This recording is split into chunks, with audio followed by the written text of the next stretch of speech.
ఫిబ్రవరి 11న ఉదయం 10 గంటల నుంచి సాయంత్రం 5 గంటల వరకు తాజ్ డెక్కన్, బంజారా హిల్స్, హైదరాబాద్లో. నమస్కారం, వెల్కమ్ టు ఐడ్రీమ్.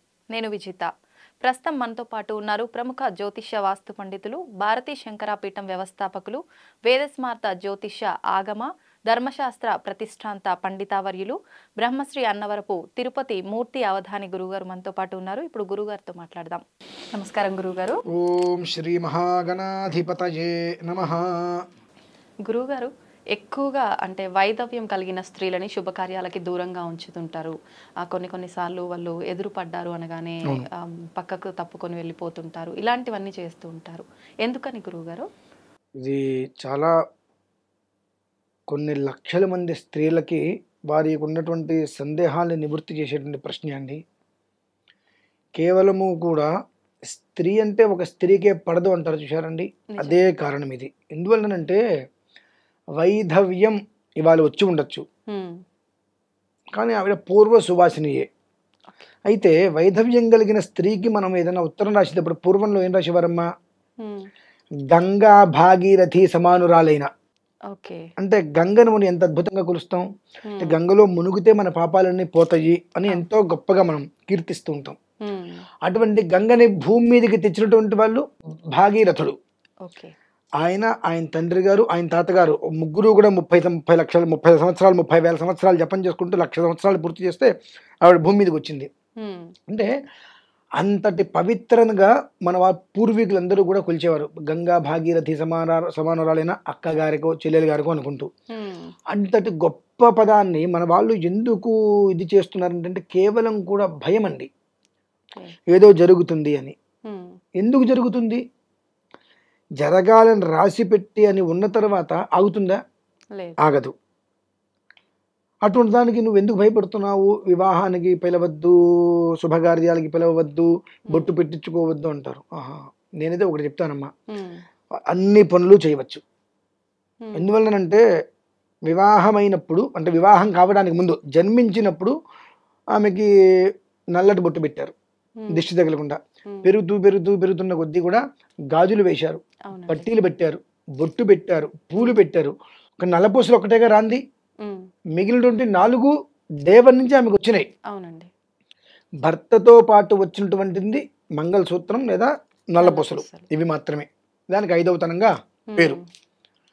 భర్త వెళ్ళిపోయినంతరము కూడా ఇవన్నీ కూడా తీసివేయాలనేటువంటిది ఉన్నది. ఎందువల్ల ఉన్నది? దానికి వెనకాల ఎంతో అద్భుతమైనటువంటి ఆచారాలు ఉన్నాయండి. అవి మనం పెట్టుకున్నవే. ఈ స్త్రీ ఇలా ఉండాలి అని చెప్పి ఎక్కడా కూడా ఎవరు కూడా ప్రోద్బలం చేయలేదు. పూర్వకాలంలో ఏంటంటే ఒకే విధానంగా అనుసరించేవారు. కష్టపడ్డా నష్టపడ్డా వివాహం చేసుకున్నామంటే మన ప్రాణం పోయేంత వరకు అతనే నా భర్త అని స్థిరంగా ఉండేటువంటి వారు. అందుకని భర్త వెళ్ళిపోతే వారు ఈ ఎదుటి మనిషికి అందంగా కనిపించకూడదు అనే ఒక ఉద్దేశంతో కేశవ పని అంటే గుడి చేయించుకోవడం కానీ, తెల్ల బట్టలు కట్టుకోవడం కానీ, తెల్ల చీర కట్టుకుని ఉంటుంటారు మొహం బొట్టు లేకుండా.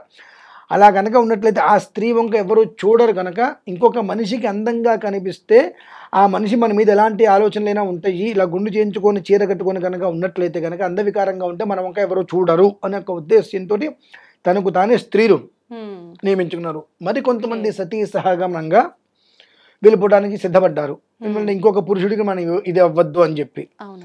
అది పూర్వం నుంచి వస్తున్నటువంటి దాన్ని ఏ ఒక్క ప్రత్యేకంగా ఈ పురుషుడు ఇలా చెయ్యాలి అలా చెయ్యాలని చెప్పి ఎక్కడ చెప్పబడింది లేదండి. తనకు తాను తన జీవితాన్ని కాపాడుకోవాలి, భర్త లేని జీవితం నాకు ఎందుకు అనుకుంటూ తనకు తాను అలాంటి నిర్ణయాలు తీసుకుని పెట్టుకున్నారు కట్టుబాట్లుగా. అది పోను అర్థం మారుకుంటూ వచ్చింది. అయినప్పటికీ కూడా ఇప్పుడు మీరు వైధవ్యం గురించి అడిగారు కదా, ఇప్పుడు ఒక మాట అడుగుతా, మీకు బాధ కోపం రాదు కదా. అంటే ఇప్పుడు వైధవ్యం కలిగిన స్త్రీలని, సుమంగళి కలిగిన స్త్రీలను మనం గుర్తుపట్టలేకపోతున్నాం. నిజమే అండి, గుర్తుపట్టలేకపోతున్నాం. వీళ్ళు మెళ్ళో మంగళసూత్రం ఉండదు, వాళ్ళకి మెళ్ళో మంగళసూత్రం ఉండదు. ఏం చెయ్యాలి? ఏమనాలి ఎవరిని మనం? ఒకవేళ ఎవరైనా నమస్కారం పెడితే దీర్ఘ సుమంగళి భవన్ దీవించాలన్నా భయం వేస్తుంది. అది అంటే వివాహమైందో అవ్వట్లేదో తెలియదు, కళ్యాణ ప్రాప్తి వస్తువుని దీవించాలన్నా భయమే, దీర్ఘ సుమంగళి భవన్ దీవించాలన్నా భయమే. ఏమని దీవించాలి? మనస్సులో అమ్మ నీకు మంచి జరుగుగా కానీ కోరుకోవడం తప్ప ఏం చేయలేం మనం. అటువంటి స్థితి వచ్చేసింది ఇవాళ. అయితే స్త్రీలని కుంకుమార్చడానికి పనికిరాదు, ఈ మాటలన్నీ కూడా బూటకమేనండి. శుభ్రంగా ఆమె గాజులు వేసుకోవచ్చు. తన మనస్సు తన దగ్గర ఉంటే చాలు. ఓకే. అమ్మవారి ఆరాధనలు కుంకుమార్చన చేసుకోవచ్చు, అన్నిట్లకి శుభ్రంగా వెళ్ళవచ్చు. అందులో ఎలాంటి సందేహము లేదు. కేవలము కూడా కొంతమంది స్త్రీలకే స్త్రీలు పడదు అన్నట్టుగా, పాపం వివాహమై సంతానం లేట్ అయితే అమ్మాయిని పిలవద్దు అంటాము. ఒకవేళ భర్త లేదంటే భర్త లేడమ్మని ఎలా పిలుస్తారు అనిపిస్తుంది. ఇప్పుడు నీకు బొట్టు ఉండొచ్చు కాగా, కొంతకాలం పోతే నీ పరిస్థితి అదే కదా. అంతే అండి. ఆ రోజు నాడు నిన్నెవరన్నా అలా చూస్తే నీకు ఎంత బాధ వేస్తుంది. ఆ మాట నేను వాళ్ళంటే అవతల వ్యక్తికి ఇంకెంత బాధగా ఉంటుంది. ఈ ఒక్క కొంచెం ఆలోచన మనం చేయలేకపోతున్నాం. వైధవ్యం అనేటువంటిది శాపం. ఆ శాపం అనేటువంటిది నీకు రాకుండా చూసుకో. ఇప్పుడు ఎవరు ఏమన్నప్పటికీ జరిగినా జరగకపోయినా వైధవ్యంలో ఉన్నటువంటి స్త్రీని కనుక మనస్సును కష్టపెడితే ఆమె ఒక మాట అంటే జరుగుతుంది. గట్టిగా తిట్టిన తర్వాత ఉండమ్మ బొట్టు పెడతాంటే ఒప్పుకుంటారా?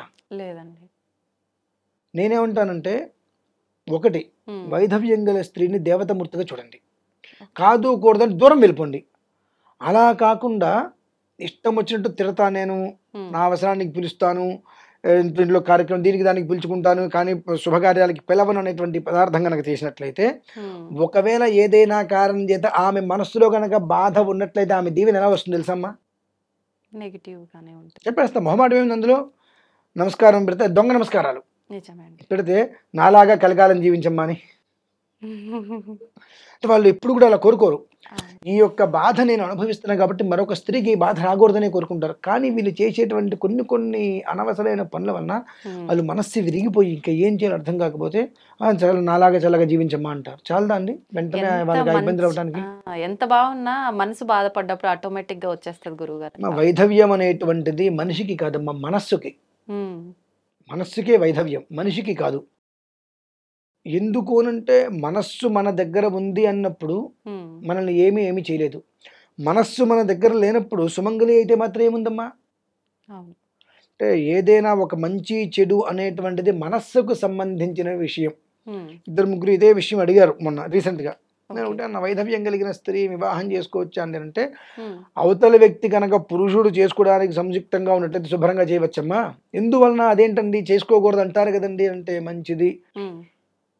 పురుషుడికి భార్య వెళ్ళిపోతే 3 నెలలు కాకముందు వాడు పెళ్లి చేసుకుంటున్నాడు. అవునండి. అటువంటిది స్త్రీ అనేటువంటిది ఆమెకి వివాహం అయింది, భర్త వెళ్ళిపోయాడు, 1-2 పిల్లలు ఉన్నారు, పుట్టింటి వాళ్ళకి పరిస్థితి అంతంత మాత్రంగా ఉంది. ఆ స్త్రీ అనేటువంటిది ఎక్కడికి వెళ్ళి ఉద్యోగం చేద్దామనుకున్నప్పటికీ కూడా భర్త లేని స్త్రీని ఏ పురుషుడు కూడా మంచిగా చూస్తాడండి? ఆ కళ్ళు అనేటువంటిది ఖచ్చితంగా తేడాగా మాత్రమే చూస్తాయి. బయటికి మాత్రం చాలా గొప్పగా సంస్కారవంతులాగా మాట్లాడతారు, కానీ మనస్సు మాత్రం కుసంస్కారంతో నిండి ఉంటుంది.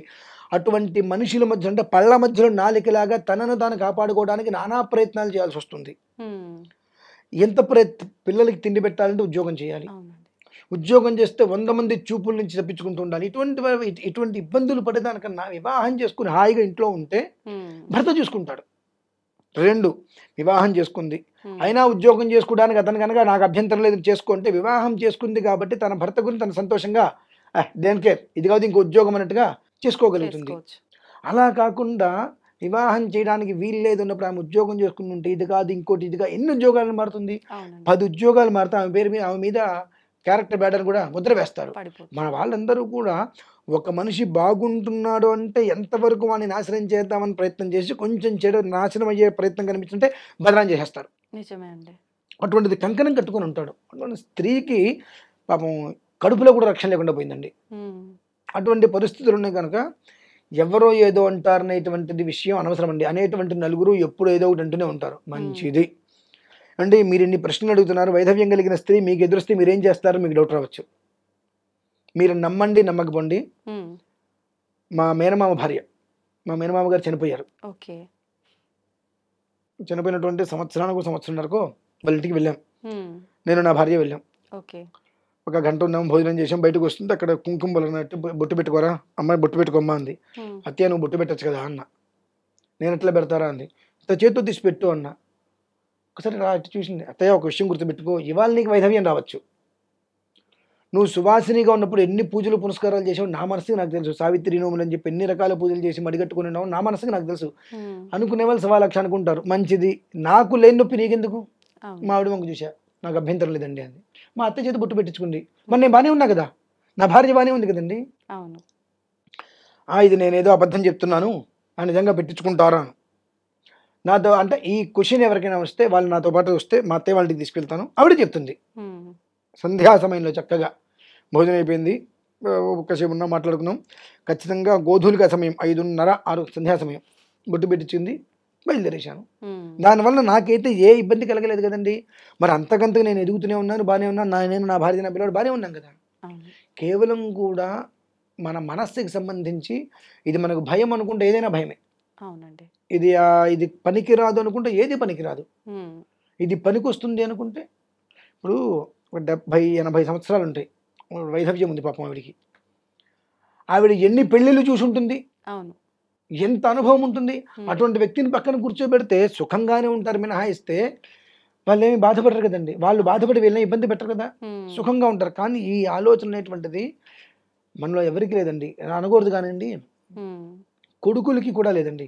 ఒకవేళ తండ్రి చనిపోతే అమ్మ వైధవ్యంతో ఉంది అని చెప్పి పక్కన కూర్చోబెట్టేస్తారు. అంటే ఏదైతే నా తల్లి, నా కన్న తల్లి వైధవ్యంతో ఉంటే ఎలా ఉంటాయి, నా కన్న తల్లి కదా అని చెప్పి వాళ్ళు కూడా ముందుకు వచ్చి అమ్మ నువ్వు కూర్చోమా అని చెప్పి చెప్పలేకపోతున్నారు. ఎందువలన ఏమన్నా అవుతుందేమో అని చెప్పి. మంచిది, అటువంటి వాళ్ళ దగ్గర ఆ తల్లి ఉండకపోవడం మంచిదండి. అంటే వేరేను కదా నేను అనేది. స్త్రీకి గౌరవం అనేటువంటిది భర్త ఉన్నప్పుడు నువ్వు ఇచ్చినా ఎవరికైనా, భర్త వెళ్ళిపోయిన తర్వాత ఆ కుటుంబ సభ్యులు, తండ్రి కావచ్చు, కొడుకులు కావచ్చు, ఆ అమ్మాయి తండ్రి కావచ్చు గాక ఎవరైనప్పటికీ కూడా ఆయన లేని లోడు, నా భర్త ఉన్నట్లయితే నాకు ఇది కొనిపెట్టేవాడు కదా, ఆయన లేడు కాబట్టి ఇది నేను కొనుక్కోలేకపోయినటువంటి బాధ ఆమె కలగకూడదు. అంటే కొడుకులు కావచ్చు, ఆమెను కన్నా తండ్రి కావచ్చు చూసుకోగలగాలి. ఇందువలన ఇవాళ ఉద్యోగాలు చేస్తున్నారు కానివ్వండి, వివాహం అయ్యేంత వరకు తండ్రి, వివాహం అయిన తర్వాత భర్త, పిల్లలు పుట్టిన తర్వాత పిల్లలు, వీళ్ళ ముగ్గురు యొక్క యోగక్షేమాల్ని మాత్రమే దృష్టిలో పెట్టుకుంటుందండి. తన ఒక జీవితంలో తనకు కావాల్సిన ఇష్టాలన్నీ కూడా వదిలేసుకుంటూ తన కోసమే కుటుంబాన్ని నడుపుతూ ఉంటుంది. అటువంటి స్త్రీకి వైధవ్య రాగానే అసలు వీళ్ళందరూ కూడా కాకుల్లాగా పొడుస్తారండి. అది నాకు బాగా బాధేస్తూ ఉంటుంది. వీళ్ళ దగ్గర ఉన్నది ఏంటి, వాళ్ళ దగ్గర లేనిదేంటి.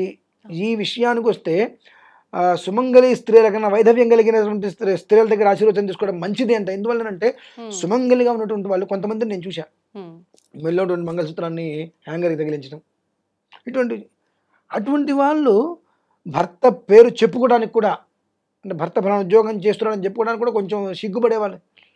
భర్త పేరు చెప్పుకోవడానికి సిగ్గుపడుతున్నావు, ఇంకా నీకెందుకు, నేను దీర్ఘ సుమంగళి పైన దీవించమంటావు. ఇటువంటివి చాలా ఉన్నాయమ్మా. అయితే వైధవ్యం కలిగినటువంటి స్త్రీలని ఎవరైనా కనుక అవహేళన చేసినా, అవమానంగా చూసినా ఖచ్చితంగా మరుసటి క్షణం, అంటే తర్వాత వాళ్ళకి జరిగేటువంటిది అదే ప్రాప్తి. కాబట్టి ఏ ఒక్క స్త్రీ కూడా మామూలుగానే ఒక స్త్రీని విమర్శించవద్దు. వైధవ్యం కలిగినటువంటి స్త్రీని నీకు కుదిరితే ఆకు వేసి అన్నం పెట్టు, అంతే మినహాయిస్తే అనవసరమైన మాటలతో కనుక మనస్సుని కష్టపెట్టినట్లయితే ఖచ్చితంగా అదే గతి పునరుత్పత్తి అవుతుంది మీ ఇంట్లో. కాబట్టి అటువంటి పరిస్థితి చేయకపోవడం అనేటువంటిది చాలా శ్రేయోదాయకమైనటువంటిది నా అభిప్రాయం. ఓకే. అయితే గురువు గారు, చాలా మందికి పెళ్ళైన కొద్ది రోజులకే వైధవ్యం అనేది వచ్చేస్తుంది. ఎందుకని గురువు గారు? వివాహమైన కొద్ది రోజులకి వైధవ్యం వస్తుందంటే అమ్మా, ఫస్ట్ ఆఫ్ ఆల్ వచ్చేటప్పటికి ఈ మధ్య కాలంలో, అవును గురువు గారు, వివాహానికి జాతకాలు చూస్తున్నప్పుడు నక్షత్రాలు కలవలేదు అని అంటే పేర్లు మార్చమంటారు. అవునండి. పేర్లు మార్చి జీవితం మారిపోతుందండి. మన బుద్ధి మారాలి. పేరు మార్చండి, ఈ పేరు పెట్టండి, జీవితం బాగుపడుతుంది. అరే అసలు నక్షత్రంలోనే దోషం ఉంది. వాళ్ళిద్దరికీ అసలు తారాబలం చంద్రబలం కుదరలేదు. ఆ జన్మతహాగా ఉండేటువంటి విధానం కుదరలేదు అన్నప్పుడు నేను పేరు మార్చుకుంటానంటే ఇది ఎంతవరకు కరెక్టు? నువ్వు పేరు మార్చుకున్నావు అనుకో, అమ్మాయిని తిట్టకుండా ఉంటున్నావా, అమ్మాయి నిన్ను తిట్టకుండా ఉంటుందే? లేదు కదా. నీ బుద్ధి మార్చుకో. ఆ బుద్ధి మార్చుకోకుండా అలానే ఉంటా అంటే ఎన్ని పేర్లు మార్చుకుంటే ఏమవుతుందండి? First of all. సెకండ్, ఇది కుదరలేదు అన్నప్పుడు వదిలేయాలండి. ఆ అమ్మాయి ఎంత అందంగా అయినా ఉండొచ్చు, ఆ అబ్బాయి ఇంకెంత అందంగా అయినా ఉండొచ్చు. కాక అక్కడ అందం కాదు ప్రధానం, జీవితం కావాలి. ఇప్పుడు ఎంతో మంది అందంగా ఉంటారని పెళ్లి చేసుకుంటే వాళ్ళ జీవితాలు ఎంత బాధాకరంగా ముగుస్తున్నాయనేటువంటి విషయం రోజుల్లోనే కనిపిస్తూనే ఉన్నాయి. ఇక్కడ కావాల్సింది మనస్సు. ఆ మనస్సు అనేటువంటిది చీకటిగా ఉన్నప్పుడు ఎన్ని లైట్లు వేస్తే ఉపయోగం ఏముంది? లేట్ దిగా చీకటి వచ్చేసింది. కాబట్టి ఆ జాతక విధానంలో కలవలేదు. కలవనప్పుడు ఇంకొక జీవితాన్ని నాశనం చేసేటువంటి అర్హత మనకు లేదు. పేరు మార్చుకుంటాము, వాళ్ళ కట్నం ఎక్కువ ఇస్తుందనో, లేదంటే అమ్మాయి బాగుందనో, లేదంటే వీరికి ఎక్కువ ప్యాకేజీ ఉందనో, ఇటువంటి దృష్టిలో ఉంచుకొని పేర్లు ఈ పేరు మార్చేసుకొని చాలంటారు. నష్టపోతే ఎవరంటే నష్టపోయేది? మనమే. ఆ పిల్లవాడో పిల్లో నష్టపోతారు. అంతే. దాదాపుగా పిల్లే నష్టపోతుంది. ఎందుకంటే మగవాడికి 2వ వివాహం అన్నా 3వ వివాహం అన్నా అంటారు. అదే స్త్రీకి 2వ వివాహం అంటే 2వ వివాహం చేసుకుంటుంది. వెంటనే అదేదో చేయరాంది భూతమాతలాగా ఫీల్ అవుతారు. నాకు అనిపిస్తూ ఉంటుంది. ఇది తేడా ఎక్కడుంది? స్త్రీ పురుషుడు కేవలం అక్షరాలు, అంతకుమించి తేడా ఎక్కడా లేదే. ఆ స్త్రీ లేకపోతే పురుషుడు ఉండలేడు, పురుషుడు లేకపోతే స్త్రీ ఉండలేదు. సో పురుషుడికి 3వ పెళ్ళైనప్పటికీ కూడా స్త్రీ సిద్ధపడాలా, స్త్రీకి 2వ వివాహం అంటే పురుషుడు సిద్ధపడడా? ఇది ఎక్కడ ధర్మం అని అనిపిస్తూ ఉంటుంది. కానీ మనం మార్చగలమా దీన్ని? లేదండి. ప్రయత్నం చేయాలి. బాబు జాతకాలు కుదరలా, అమ్మాయికి వైధవ్యాన్ని వద్దు, లేదా అమ్మాయికి ఇంకొక వివాహం చేసే పరిస్థితి వద్దు, బాలేదు అన్నప్పుడు దీనికి ఏదైనా పూజ చేయించండి, పులిహార కలపండి. కలుపుదాం, పులిహార బాగానే ఉంటుంది, తర్వాత ఇవాళ బాగుంటుంది, రేపు బాగుంటుంది, ఎల్లుండికి పాడైపోతుంది. అంటే జీవితకాలం పులిహార కలుపుతూ ఉండాలండి. అంటే పూజలు పురస్కారాలు జీవితకాలం దానికి బాగాలేదు అండి, ఆ జాతకాలు కలవలేదు, మంచిది వదిలేసేద్దాం సంబంధం, అది శ్రేయస్కరం. దానికి ఏదో సంబంధాలు కలపాలని చెప్పి దానికి ఏదో పూజలు పురస్కారాలు చేస్తే ఆ క్షణం వరకు బాగానే ఉంటుంది, తర్వాత ఇది కూడా కలిసి ఎక్కువ రిఫ్లెక్షన్ తగులుతుందమ్మా. కాబట్టి అటువంటి వాటిని వదిలేయగలిగితే ఆమె జీవితానికి మంచి జాతకం దొరకపోతుందా, అతని జీవితానికి దొరకపోతుంది, ఎక్కడో రాసి పెట్టే ఉంటుంది. ఎందుకు తొందరపాటు చర్యతోటి దీనికి మార్చాలి, దానికి మార్చాలి, ఇవన్నీ మార్పులు చేర్పులు చేసుకుంటే మన జీవితాలు బాగుపడట్లా. మనం ఏం చేస్తున్నామంటే ఇంకొక అనాథకి జన్మనిస్తున్నాం. నాకైతే అదే అనిపిస్తుందండి. ఇంకొక అనాథకి జన్మనిస్తున్నాం, అంతకుమించి మనం ఏం చేయట్లా. ఇంకొక అనాథకి జన్మనిచ్చే బదులు పెళ్లి చేసుకొని పిల్లల్ని కనకుండా అనాథని తెచ్చుకొని పెంచుకోవడం మంచిది. వాడు ఎట్లాగో అనాథ అవుతాడు, వీళ్ళిద్దరు విడిపోయినా వాడు అలానే ఉంటాడు. అంతేగాని పెళ్లి చేసుకొని ఒకరిని ఇద్దరిని కొని వీళ్ళు కొట్టుకు చచ్చి విడిపోయి ఇంకోటి ఏదో జరగవు, వాళ్ళని అనాథం చేసేటువంటి దానికన్నా ఇవన్నీ ఎంతో ఉంటాయి జాతకంలో. కాబట్టి అంత పరిస్థితి లేకుండా బాగాలేదు అన్నప్పుడు ఇంకొకసారి చూడని మాట లేకుండా మంచిది వదిలేసుకుందాం అనుకోవటం అనేటువంటిది అటు కుటుంబానికి ఇటు కుటుంబానికి కాకుండా మధ్యలో పుట్టబోయే 3వ వ్యక్తికి అనాథం చేయకుండా కాపాడిన వాళ్ళు అవుతారమ్మా. చాలా మంచి విషయాలు తెలియజేశారు గురుగారు. మూర్ఖంగా నిజంగా మీరు చెప్పినట్టు పేర్లు మార్చటము ఇవన్నీ చేసి పెళ్లిళ్ళు మోస్ట్లీ అలానే జరుగుతున్నాయి గురుగారు. నిజంగా అలాంటిది ఈ వీడియో అందరికీ చేరి అలాంటి ఉద్దేశం నుంచి కొంతమంది అయినా బయటపడాలని కోరుకుందాం గురుగారు. థ్యాంక్ యూ అండి.